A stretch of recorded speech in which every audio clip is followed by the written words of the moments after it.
Bismillahirrahmanirrahim. Assalamualaikum brothers and sisters. Today, I'm going to discuss Ramadan, merits and virtues. Ramadan over other months have numerous merits and virtues. This includes the odor of the mouth of a fasting person is more pleasing to Allah than the fragrance of musk. May kwento ko lang mga kapatid. Noong una na hindi pa ako yumakap sa Islam, marami akong nakakausap na mga kasamahan ko sa trabaho at naamoy ko yung singaw ng kanilang bunganga. Astagfirullah. Pero hindi ko alam na ito pala ay kalugod-lugod pa kay Allah. At binanggit niya dito, the odor from the mouth of a fasting person is more pleasing to Allah than the fragrance of musk. Na ibig sabihin, mas kalugod-lugod pa ang amoy ng ating bunganga kaysa malahamuyak na pabangong musk. Pangalawa, the angels ask Allah's forgiveness for those fasting until they break their fast. Ang mga anghel sa kalangitan ay humihiling sila kay Allah na patawarin ang lahat ng mga nag-aayuno hanggang sila ay mahinto sa kanilang pag-aayuno. Pangatlo, Allah beautifies His paradise day and says to it, "My righteous servants are about to be spared suffering and harm. Then they will be sent to you." Allah beautifies His paradise. Kada araw niya, pinapaganda niya ang paraiso para sa kanyang mga matuwid na mga lingkod. At sinabi niyang malapit na itong mababawasan ang inyong paghihirap at kasakitan, at ito ipapadala sa inyo. Sa buwan ng ito, the devils are chained. Mga kapatid, the devils are chained during this month. May maikwento na naman ako sa inyo. Nung bago pa lang ako, kahit na ngayon, yung karaniwang buwan, makikita mo sa masjid na pag nagsasala ka, isang linya lang, 2 linya, pero ngayong buwan ng Ramadan, makikita mo, hanggang labas, kulang pa. Sobrang-sobra yung mga tao doon sa labas. Kulang pa yung masjid. Punong-puno talaga yung masjid. Kaya ito ay nagpapatunay lamang na ang saitan nitong buwan na ito ay nakakadina. Wala silang kakayanan na kumilos, bumulong ng masama doon sa mga nag-aayuno. Ito ay isang virtues ng Ramadan na nakikita mo naman kahit sino sa atin. Nakikita nyo kapag karaniwang araw, karaniwang buwan, 1, 2, 3 linya lang sa masjid. Pero pag Ramadan, makikita mo talaga yung mga hindi nagsasala, talagang sinisikap nila na magsala. Alhamdulillah. The devils are chained during this month, and the doors of paradise are open, while those of hell are locked. Ang mga pintuan ng paraiso ay nakabukas at ang mga pintuan ng impyerno ay nakakandado. So, sa panahong ito, sa buwan ng Ramadan, nakabukas ang pintuan ng paraiso at nakakandado naman yung pintuan ng impyerno. Kaya sa buwan na ito, bihira kang makakita ng krimen na malala. Kasi nga nakakandado yung pintuan ng impyerno.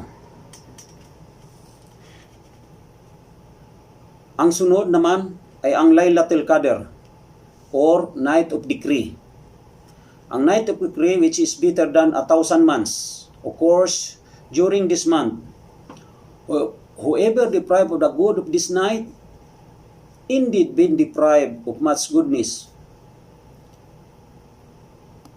kung sino man ang nagnanais ng mabuti nitong buwan na ito, indeed deprived, talagang maghangad pa siya ng mas mabuti pang kabutihan. Dahil dito sa buwan na ito, lalabas yung night of decree. At alam mo ba yung pagsasamba mo nito, katumbas ng mahigit 1,000 buwan na pagsamba.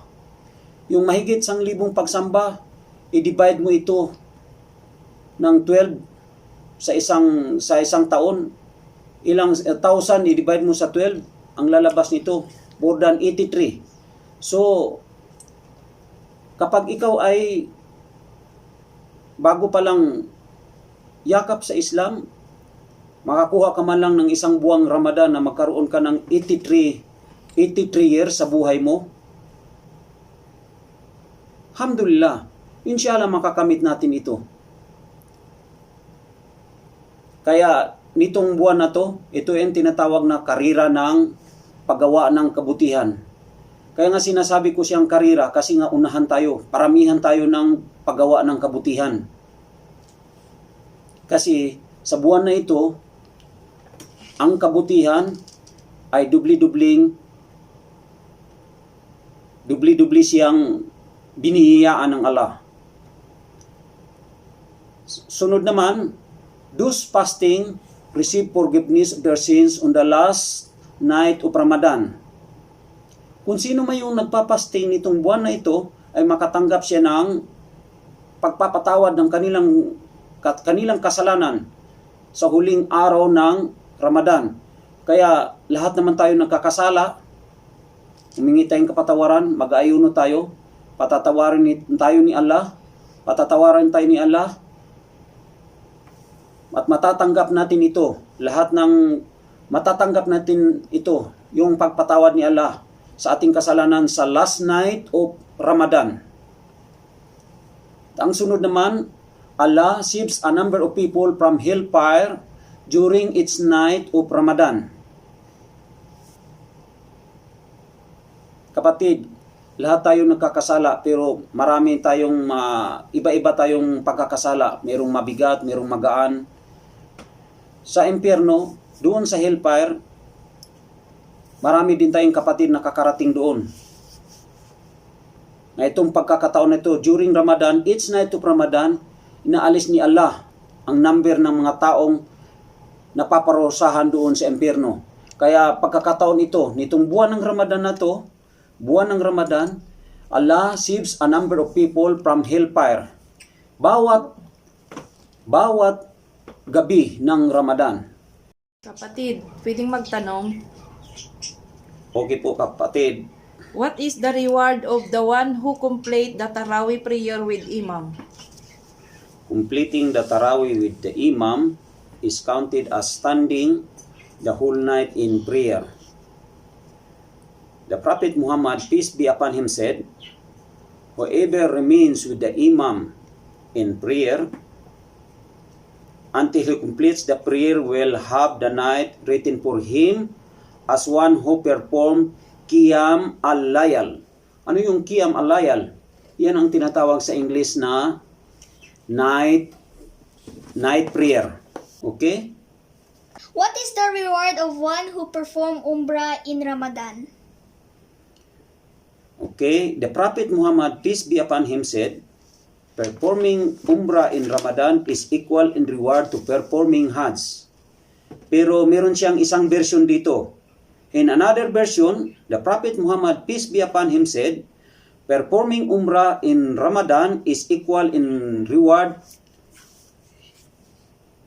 to performing Hajj with me. Ulitin ko lang ha. In another version, the Prophet Muhammad, peace be upon him, said, performing Umrah in Ramadan is equal in reward to performing Hajj with me. Yan yung pangalawang version niya. Ang unang version niya, the Prophet Muhammad, peace be upon him, said, performing Umrah in Ramadan is equal in reward to performing Hajj.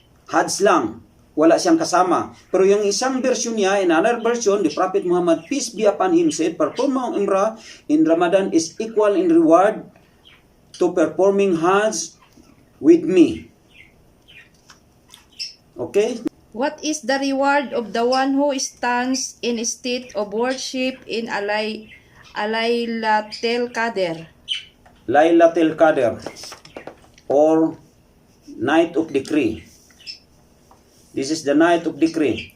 Allah says, we have indeed revealed this Quran on the night of decree.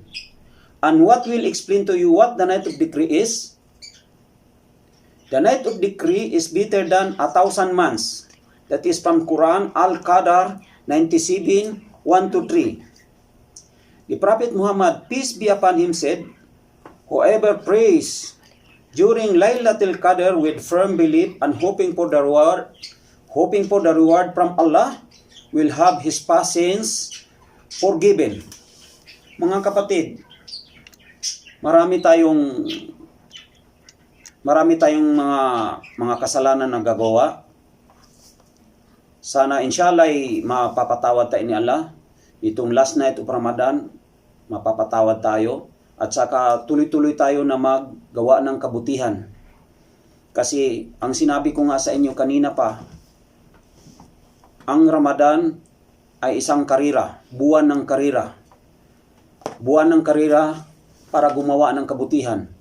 Ang kabutihan ay ating madadala sa kabilang buhay. Ngunit ang pera ay hindi mo ito, kahit anumang material na bagay nandito sa mundo, hindi ito madadala sa kabilang buhay. Kaya ang mabuting gawa, ito lang ay magiging ticket mo pagpasok doon sa paraiso. Ito ay magiging ticket mo, makapasok ka sa pintuan ng paraiso at makaiwas ka makapasok doon sa pintuan ng impyerno. Kasi kung gumawa ka ng kabutihan, dubli-dubli itong parangalan ni Allah sa buwan ng Ramadan. Kaya huwag tayong tumigil. Gumawa tayong mabuti. Yung pera, pwede naman natin pakinabangan ng maayos ang pera. Kasi marami din naman sa atin na nabiyayaan. Hindi tayo pare-parehas na nabiyayaan. Maraming sa atin na nabiyayaan ng maraming pera. Nagkaroon sila ng maraming pera, magkaroon sila ng maraming negosyo. Yung iba, ginawa nila itong sadaka. Ang sadaka, na ibig sabihin nito, ipagkaloob nila sa iba yung sobra doon sa kinikita nila. Katulad lang namin sa personal na experience namin, tuwing Ramadan, mayroon lang kakatok yan sa pintuan namin at may magbibigay ng pera, 500. Alhamdulillah. Kaya yung pera, ginamit nila sa tama.